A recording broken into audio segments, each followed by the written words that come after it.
get to the bag, ayy. Got the foot on the gas, pedal to the metal when the lane moving fast, ayy, ayy. Let them all cross. If they hate, then let them hate and make a bigger boss, ayy.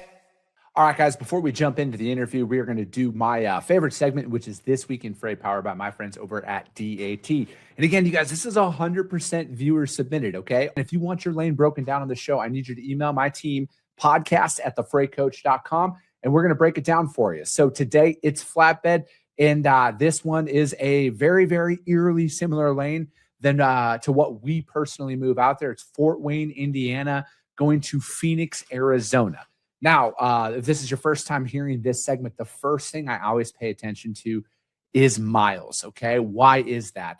Day of the week matters for the majority of the freight that is shipped out in regards to pricing and capacity. This lane, it's a lot of miles, right? This is a great Thursday to Monday run or a Friday to Monday run, preferably in that situation. And again, if your customer is adamant on moving it out on Thursday and they're unaware that like, hey, it's going to deliver Monday no matter what, so we can snag it on Friday. Again, most shippers, you guys, don't assume people have given them basic information, all right? I have been shocked in my career when I've had these conversations about certain situations, transit times, you know, things that go on in the industry, and customers like literally nobody's ever told us this. So again, don't assume that everybody knows everything that you know out there, and just bring it up to them. See if it is an option. That's how we position ourselves. Because again, like this is a very stable lane. Now, the outbound Arizona market, it gets tricky at times, you know, because there isn't a ton of freight that goes on outside of, you know, there's some seasonality in regards to the flatbed market. But again, you find loose capacity as the year progresses in Arizona, and you can see rates going inbound Arizona start to creep up. But like, right now on this one, you guys, when I'm looking at the numbers here, very, very accurate on what we have personally been moving a very similar lane for. But again, I know a lot of people want to talk about how tight capacity is in flatbed market. And I know that it might seem like that at times on certain lanes that are out there. But again, if you're doing what we talk about on this show a lot and you are working with your core carriers, you're insulating your customers from a lot of this volatility, because there are people that are out there who don't necessarily want to play the spot market. They need that consistency to get their trucks back into those markets because they have dedicated freight coming out of those markets. And this is one of those lanes, right? Like we have a lot of our carriers that we work with out of the Midwest who run to the West Coast, and they pick up for us in Arizona for another shipper of ours going up into Montana, Wyoming, Colorado, and stuff like that. So we have what I consider a closed capacity loop that's out there. And I know, you know, I'm bringing up a lot of this, you guys, because it's a common conversation piece right now about how volatile it is primarily inside of the flatbed market. And when you're looking at a lane like this, I mean, it's close to what you're going to pay. At least that's what I have found out there. But there are times where we do pay higher than that. But again, like when we're bidding out our customers, you know, on any of the lanes that we're moving, we're not going back and re-quoting on a lot of this stuff, right? Like the price is the price. And if we win it, we're going to move it for the price that we quoted them, even if that comes at a loss. There has been some of those instances that we found out there where we've had to take a loss on this lane, but it's been very stable. All right. And if we're looking at a lot of this stuff right now, this lane has jumped up kind of a lot here in the last 7 days. It really stabilized in May and June, but we're starting to see this. And again, as you guys know, it's right up on the 4th of July weekend. That's where you're going to see a spike on pretty much every single lane in the United States for the most part. But this one will taper back off after the 4th of July. Just like I've been saying pretty much all week here, and I'll jump into next week, you'll start to see that, where again, there's going to be some post-holiday rate increase, pre-holiday and post-holiday rate increases that you're going to see. But again, there's enough capacity that's running this lane. And again, the miles are very good on this one, and a lot of people love to run long miles. So you're going to find a truck on it. Like I said, it's been stable. You'll probably see an increase here over the next couple of weeks. I would say for obviously post 4th of July, there'll probably be a upcharge that comes along with it. I've seen it a lot out there, but again, this is one of those lanes that is probably going to stabilize as the year progresses. And before you know it, flatbed season is going to be wrapped up in October, and then this rate's going to plummet in all reality for the most part. Maybe, potentially. Not advocating for cheap freight, but this lane, it's a power lane. It's stable. There's a lot of capacity that goes on out there. And especially if you know how to work these tight markets that people love to talk about out there, you can execute at a very high level and insulate your customers from that. But that's it for This Week in Freight, powered by my friends over at DAT, you guys, for flatbed. And again, if you want your lane broken down in the show, email my team, podcast@thefreightcoach.com, and we will take care of it. Now, let's get into the interview. What is up, ladies and gentlemen? We are back. We are live. It is the Freight Coach Podcast, the top podcast in transportation, coming to you guys every single weekday, 8:30 a.m. Pacific, 10:30 Central, to break down some industry headlines. But most importantly, you guys provide some actual insight into what you can do with all of this information. This is your first time tuning in. Welcome. This is the real side of freight, ladies and gentlemen. I say that before every single show. And what I mean by that is I only speak with transportation professionals, because at the end of the day, I want to talk to the right individuals who have done what you're looking to do or who are currently doing what you're trying to achieve, so you can take that information, apply it, utilize it, and see a meaningful difference in your business and your life. I want to welcome my friend Derek here on. We were connected here a couple of weeks ago, and we finally got a time locked in to record. And you know, I always love talking to individuals who live, breathe, and sleep this industry, and on top of it, share a passion for training. And that's something that I love the most. So, Derek, thank you so much for taking the time to join us here today. Yeah, you bet.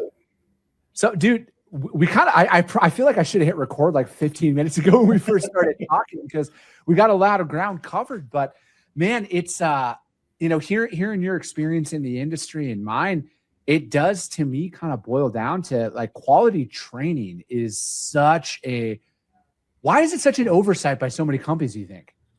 Yeah. I think it's, you know, I think it's a miss because I think so many people are in a rush to, you know, to onboard people, bring them on, do what they need to do. But I think it's just a cyclical thing of the, you know, something that is an oversight of, hey, this person's already trained, or this person knows how to do this, right? And I think the time that I've spent, you know, in my past, and the emphasis on training and what we do here for our operations and sales folks, it's just a different approach of just, you know, kind of chasing the low cost. And really, you know, I know everyone talks about value, right? Sell value. What does that mean? Yeah. So when we talk about value, it's not just, hey, here's some dashboards, here's some reporting metrics. Here's, you know, this is an opportunity for us to really engage with our customers outside of just QBRs, right? So part of that is just visibility, and then just making sure that our staff is trained, you know, well enough to talk about those things and take a, you know, we call our sales reps logistics consultants, because that's really what they are. You know, we're not looking to sell the next best thing of like, hey, go here, go do this now. This is more of an approach of, if this is something you don't need right now, or ever, then, you know, we'll just kind of leave it and table it where it's at. But, you know, how can we help you get to your goals? And a lot of that is just knowing that we're all on the same page. And, you know, one of my big things that I've always tried to do is break down silos. Silos can, you know, create havoc. I mean, you know, some small silos are okay, but, you know, I've also worked in many, you know, larger corporations where, you know, silos can become deafening, and it really impedes on productivity, sales, operations, you know, clashing. So, you know, our sales training approach, and really our overall approach with, you know, what we're putting our group through is with impact sales is kind of breaking it down so operations can see what sales is doing, sales can see what operations is doing, and, you know, getting rid of those silos so we do become one and one force to move forward. So. Why are silos a thing? Do you think? Because it's like I'm of that mindset as well. Like, I want complete visibility across all departments, right? I don't want any go to this person to get approval to see that thing, because I feel like for a successful operation, everybody has to be able to talk. Everybody has to be able to see what's going on. And I just believe in like just brutal transparency is what I call it. Like, I don't feel the need to ever do anything, because I think ultimately your customer and your carrier lose if you as a broker are up there creating any internal silos to prohibit the workflow. You know, I'm more of when I'm out there developing business, I'm the tried and true hunter, man. I love to develop the business, but as soon as we got the business, I'm kind of like, all right, it's dead, on to the next thing, right? Yeah.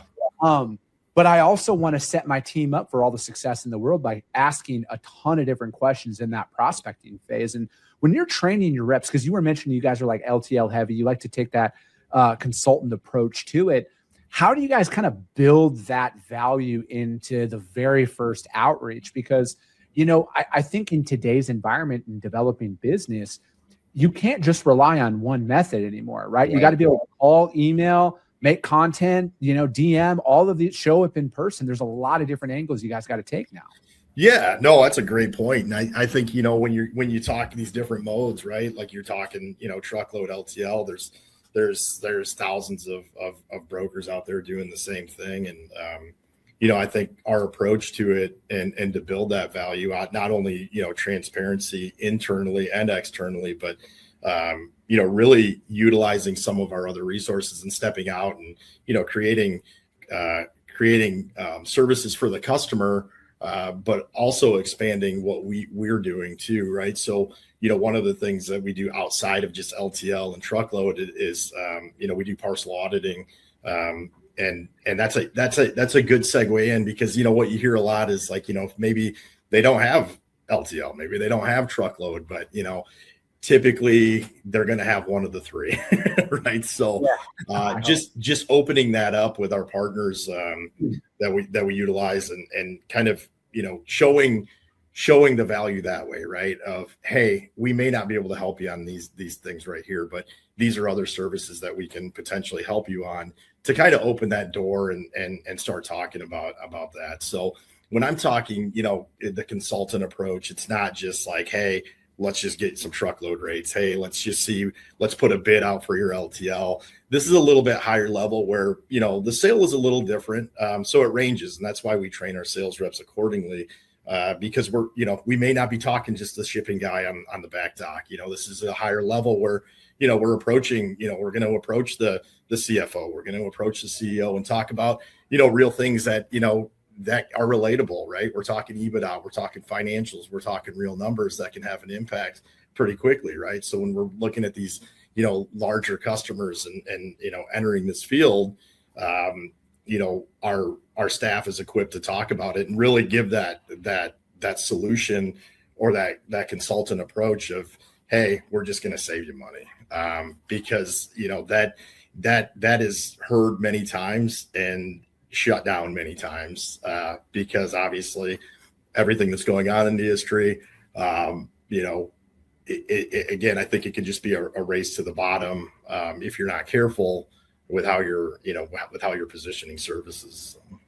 How do you get noticed in a crowded environment, right? Like I think at times we think transportation's so unique, and but it's like every business, every industry is highly competitive. There's a ton of competitors that are out there in every space. And, like with us, with my operation, like we're full truckload, right? Like I will never sell our ability to move LTL in the prospecting phase, right? If my customer comes to me after we've been moving truckload and they're like, hey, can you guys do LTL? We'll explore it at that time, but that's not like my core service offering, right? Yeah. And but I've noticed that it at least, and this goes with, them actually answering the phone or actually responding to the email. So I want to preface it from there. But you are able to separate yourself, because I actually put it in there like, hey, if you guys are, a certain above this percentage of LTL, like we're not going to be a fit. I don't even want to waste your time. I don't want to waste my time, because that's just not our thing. Like our whole identity is full truckload. Primarily, we want to find those shippers and develop those customers that are in that 4 to 10 a day truckload opportunities, because for me, I'm not saying anything isn't worth our time, but when you get into some of those larger enterprise shippers, I can't compete on price. All right. Like I can't do it. Some of these larger operations out there, they spend more on coffee in a month than I will make in a year. Right. It's just one of those things where it's like, I got to go in there and I got to make money. And anything below a certain threshold, I found they kind of revert to the lowest cost, right? They're like, hey, we got 15 brokers. We send a quote out, whatever one comes in the cheapest, we go with that one. Yeah.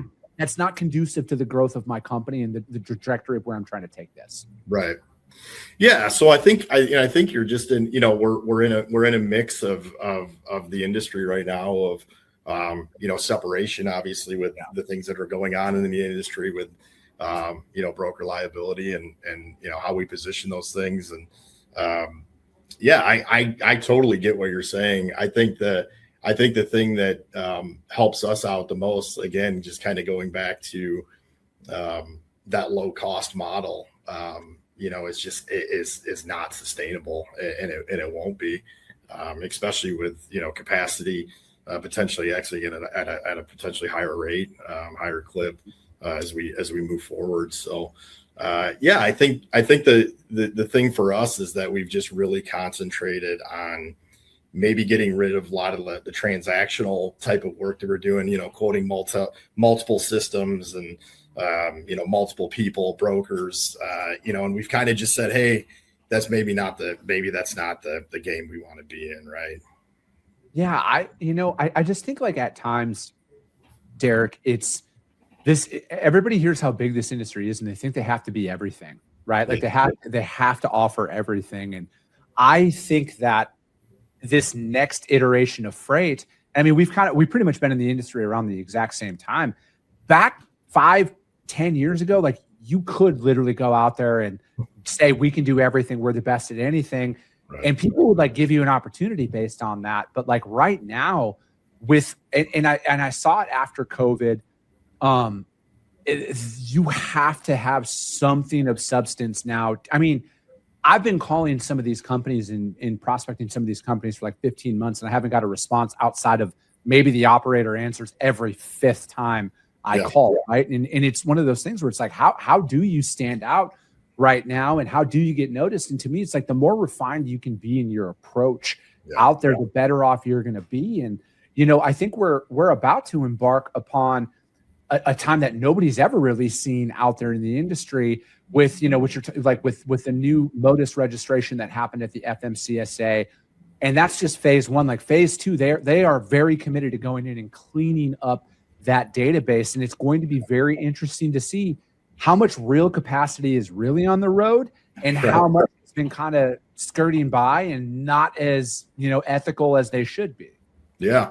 I mean, with an understaffed FMCSA and what's being reported in non-domiciled drivers and what that actual is in totality, I think is yet to be seen. I think this game gets a little bit, it gets a little bit more complex and complicated. And I think, the brokers and, some of the carriers that have been kind of, just dependent on, securing the low cost and race to that bottom, like I mentioned, are going to be kind of left out to lurch if they don't prioritize their carrier network and start doing stuff the way it needs to be done. So how do you answer that question to your customers and your prospects when they all hear this stuff, right? Mm-hmm. Like I had, once that broker liability case got finalized at the Supreme Court there, one of my shippers called me literally within like an hour afterwards, and they're like, what does this actually mean? Yeah. And that's where it's like, I feel like you really, there right now is an opportunity to separate yourself at a level that I don't think anybody's ever seen before, because it's like, are you just a quoting tool, or are you a real partner? Are you actually invested in how this industry operates, or are you just using load boards, marking it up 15% and sending off a rate and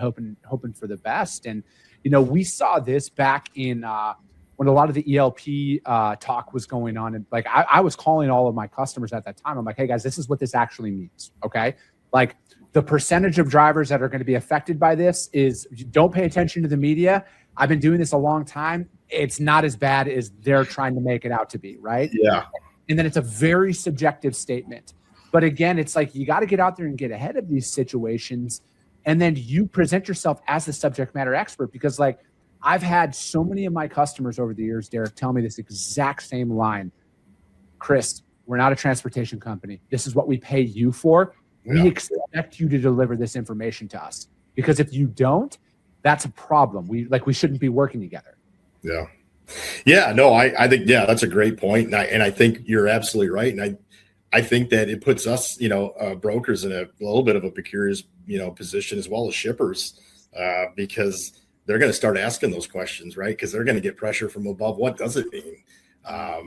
What does negligence mean? And I think we're still out here, what does that mean?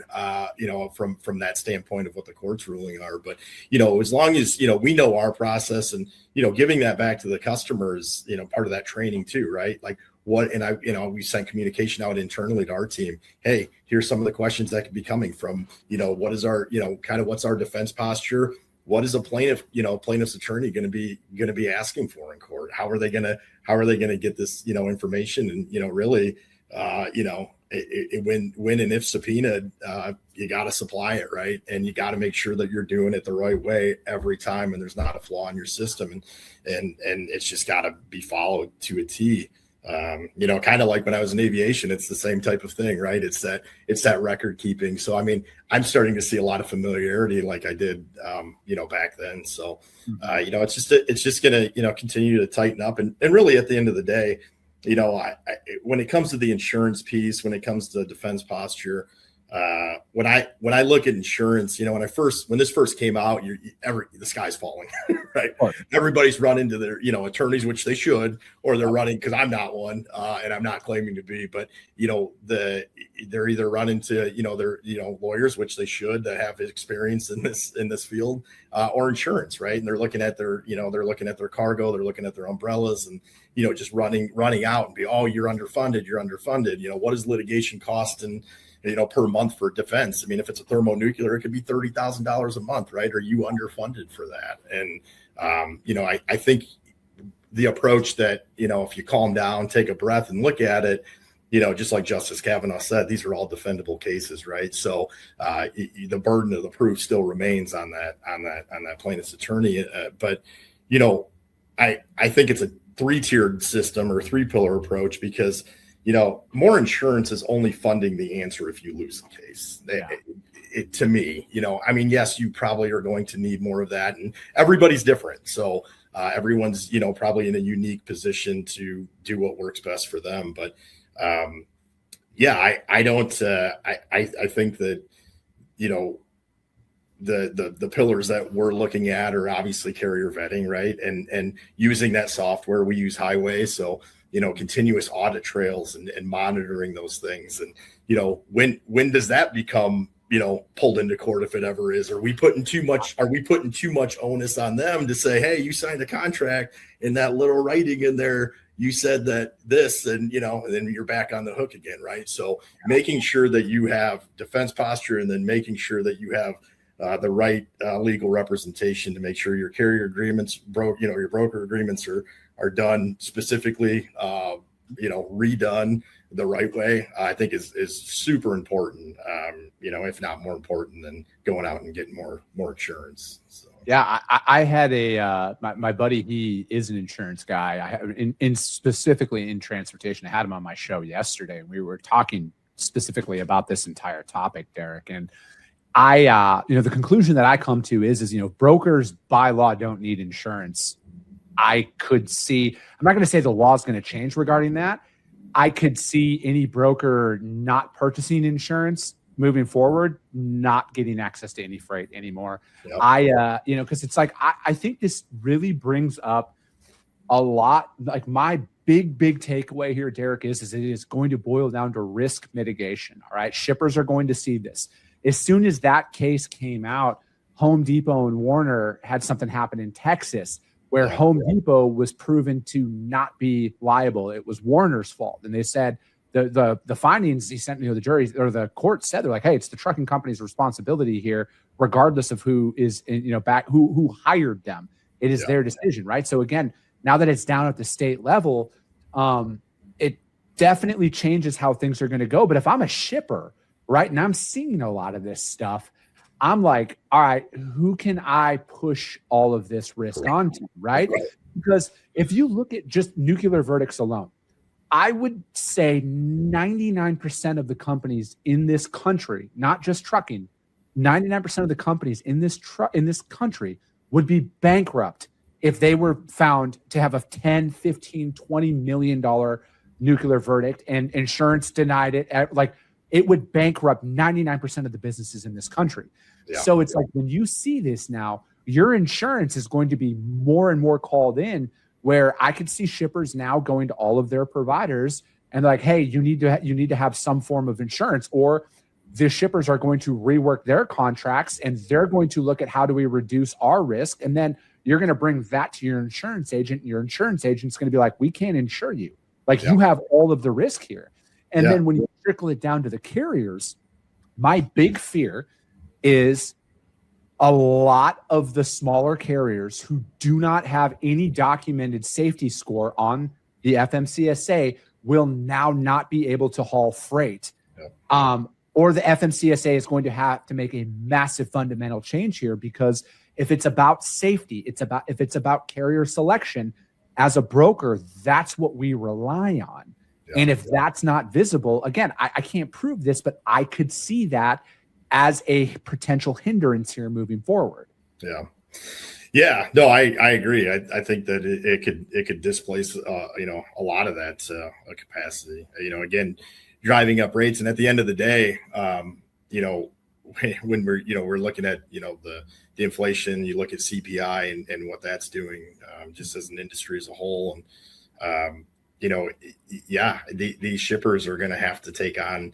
The onus is going to say, hey, what coverage do you have? And that's a good point. And it kind of goes back to the training. What are we doing internally to talk about those things? And, it's just going over our vetting process, how we determine those carriers, and the exception rule that we don't have, because right now there is no room for exception, and letting them know what that looks like for us, so they can feel a little bit more assured that we're doing everything on our end. So I agree with you though. I think it could do some displacement on those carriers that enter the market, and kind of I brought up the FMCSA, and the diligence and the onus kind of goes back on us now, right? And it's going to be interesting to see how this kind of transpires, and the next 5, 6, 7 months, and then as these cases come up, because they inevitably will, what sort of precedents that sets for the industry. I am, and I said this the first time I publicly talked about that case on my show. I'm not as concerned about that ruling as I am the next ruling. What comes down next, right? Because again, when we're looking at I'm not saying that people shouldn't have rock solid processes and procedures internally. You should by all means, but I've been sued before. It's not about what you have internally. It's about what your attorney can prove in court. Yes. That is the real deciding factor, right?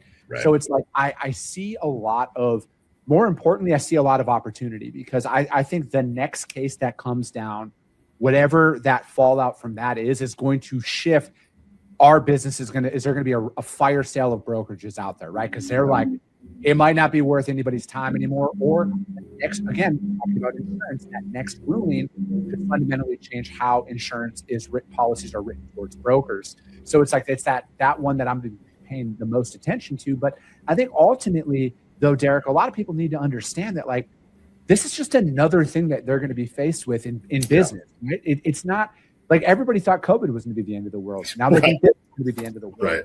Right. I'll say this: stop going to Twitter to get your legal advice on what's going on. Go in and speak, because like they're like, no matter what, and especially right now when we're seeing tightness in the market for the first time in 5. I mean, we haven't seen tightness at this level for probably like 7 years.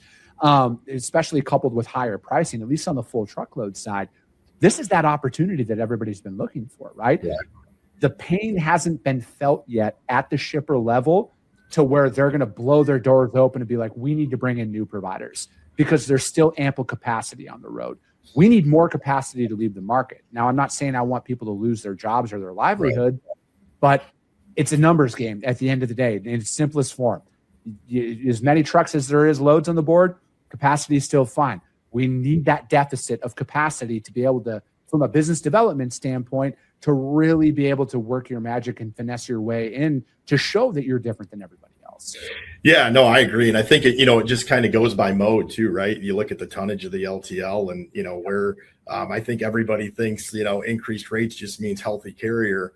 Well, you guys are, but, look at what's happened in the last couple of years, let's take the asset side of it, outside of brokerage too. Like we've been doing this long enough that we know that the cycles, how they work. And, when carriers, get pinched like they have been, you got to catch up on maintenance, equipment, and, all these things. So like, to be a true partner on both sides of it, that you're right. And those, and in my opinion, just coming from, broker and asset side, those things are going to continue to rise. Capacities are going to continue to tighten. And ultimately at the end of the day, costs are going to go up. And we're gonna take that full on as the economy and consumers, right? So that's where the cost displacement will go, because it's just kind of how it works. But yeah, I mean, going back to our differential and how we kind of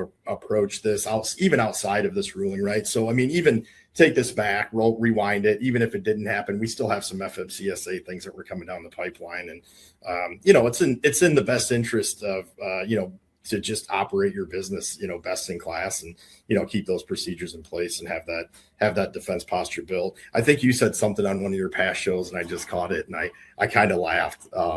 It was everybody's coming out and has a JD, right? Like, everybody's a lawyer right now. And I think that's hilarious. I mean, it is funny and it isn't funny, because I think a lot of people think that they do have the answer, right? Like, I've been doing this long enough, and, I'm going to maintain the way that I'm doing stuff. And, until we set precedents, until we see some of these things, you just got to do everything you can to cover your bases and, make sure that your company's protected. So go out and find an attorney that's got, experience in this industry. Don't get your legal advice from people like me or on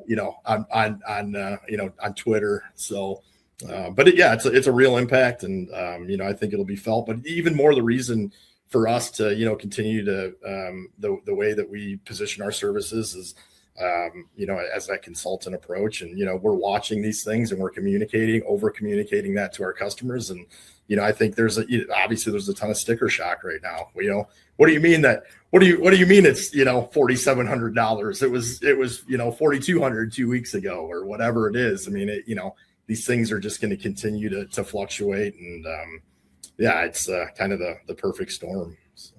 I think standards are a good thing, though. Like I think that with what could fall out from a lot of these rulings and kind of where the market is heading is it's going to really separate the providers, brokers, carriers that actually do exercise discipline and actually operate off of a system, as opposed to the run and gun mentality that's out there. Because I'm not saying that capacity is loose in every single market that's out there, but I think a fundamental miss by a lot of people is all right, maybe there might not be 5 trucks for every single load on any given day of the week right now, but there's a truck out there. How are you positioning that to your customer? How are you selling that to your customer? How are you actually setting them up for success? Because the one thing that will never change in this industry, and everybody says they're great at it, but very few people are, because I have a lot of shippers on this show and none of you guys actually do this. It's called communicate. All right. It is as simple as that.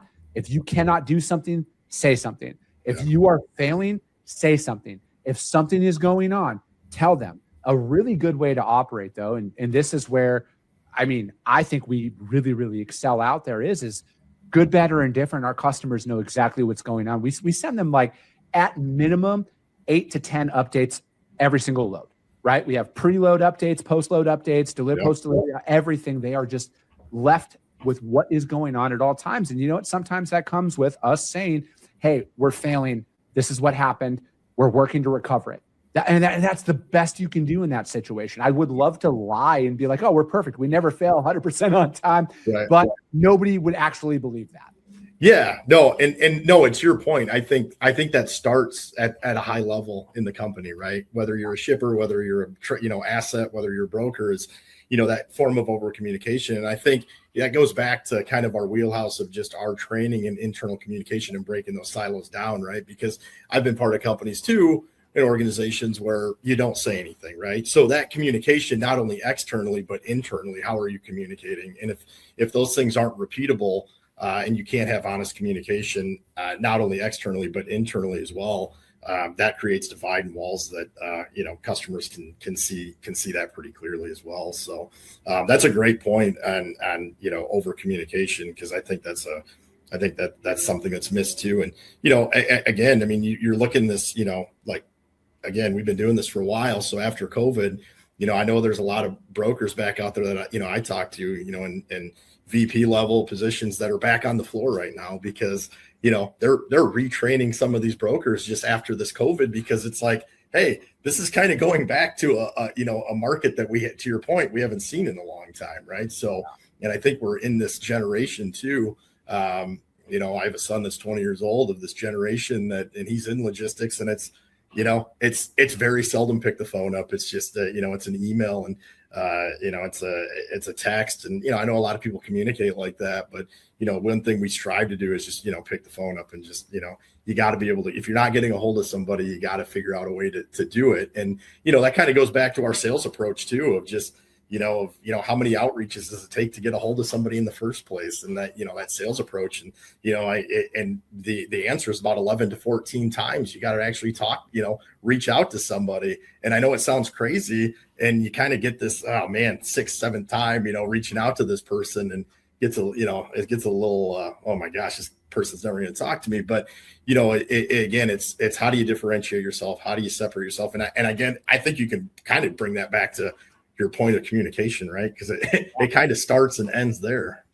No, I'm right there with you, man. I think everybody should rest on this. Everybody's good until they're not. And who are they going to think of first when that opportunity arises? Because, I would love to sit here and think that, it's going to be easy. But it's not. Like, developing business in any industry, but like right now in transportation, it's going to be the hardest thing you're ever going to encounter, right? And especially because it's like if you just look at it from a simple economic standpoint, supply and demand, there are still plenty of trucks on the road right now to accommodate. The pain has to be very, very deep for somebody to actually break outside of their comfort zone. And then if you couple that off of the individuals, those transportation managers that did operate during COVID, they've had a sense of normalcy for these past 4 years.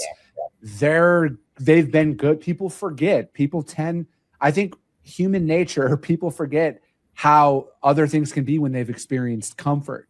And those people have been comfortable these last 4 years, and they're not ready to break those chains. But that's why you got to keep following up. You truly, truly do. And they might be good right now, but that doesn't mean they're going to be good later on. You hit the nail on the head. I agree with that sentiment. Absolutely. So. Perfect. Derek, I appreciate your time, man. How does anybody reach out to you to find out more about what you guys got going on, or if you guys are hiring? Put all that information out there. Yeah. So envoylogistics.com. You can go to our website there. We're on LinkedIn. So yeah, those are the two places you can go. But yeah, we're in growth mode. Like I said, I mean, we're heavy LTL, although we do international truckload as well, and then parcel as well. But our LinkedIn, our website has all of our info on it. So perfect, Derek. Thank you so much. And that's going to be it for today, you guys. If you guys can't find Derek or Envoy out there, hit me up. I will gladly put you guys in direct contact with them. As always, if you got value in what you heard and you're not subscribed, subscribe to the show, you guys. And if you're feeling ambitious, rank that show on iTunes and Spotify, because if you see value, your network's going to see it as well. I appreciate you guys. I love you guys. And we'll be talking to you soon. Came back with a bang. Window down, yelling out money, anything. Ayy, ooh, got the foot on the gas. Pedal to the metal when I'm getting to the back. Ayy, got the foot on the gas. Pedal to the metal when the lane moves